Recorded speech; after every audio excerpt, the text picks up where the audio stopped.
अस्सलाम वालेकुम नाजरीन, ड्रामा से धोखा की नेक्स्ट एपिसोड में आप देखेंगे कोमल की वालदा जब अपनी बेटी के ससुराल जाती है तो अहमद की वालदा ने बात करे ली हादी के रिश्ते के लिए। मैं सोच रही थी क्यों ना हादी से हम सिला की बात छेड़े, तो वो बहाना कर देती है कि अरसला की बात चल रही है, उसकी शादी हो जाए तो फिर सोचेंगे।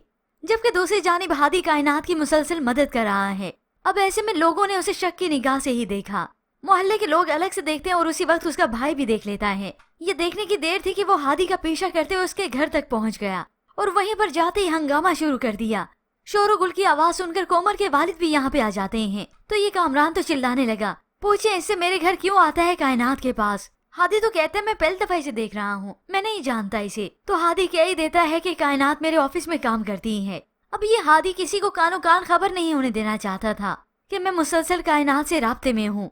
अब कोमल के वालिद के सामने जब ये हकीकत आई तो वो गुस्से से आग बगोला हो जाते हैं, बल्कि वो तो हादी से नाराज हो गए। ऐसे में शीला भी नीचे आ जाती है, तो वो इन दोनों भाई बहन को बेइज्जत करने लगे। उन्हें तो यही लग रहा है कि जैसे ये मेरी बेटी का घर खराब करेगा। वो बताना चाहता है मगर वो बात सुनने की कंडीशन में ही नहीं। तो कोमल की वालदा ने इस मौके का खूब फायदा उठाया। उसी वक्त इन दोनों को हाथ से पकड़कर बाहर निकालती हैं। जाओ तुम जाओ और तुम भी जाओ, सुन नहीं लिया क्या कहा है। अब ऐसे में कोमल यहाँ पर आई तो उसे में मालूम हो जाता है। तभी उसकी और हादी की तकरार शुरू हो जाती है। कायनात के कौन हो तुम? हादी ने कह दिया कि ये फैसला होना भी बाकी है और मैं तुम्हें छोड़कर नहीं गया था क्योंकि मैं तुम्हारा कुछ था ही नहीं कोमल। अब कोमल अपने कमरे में गई तो शीशे का पड़ा हुआ गिलास नीचे फेंक देती है। डर कर उसकी वालदा यहाँ पर आ गई, क्या हो गया है? तो वो अपनी वालदा पर चिल्लाती है, एक गिलास ही तो टूटा है अम्मी।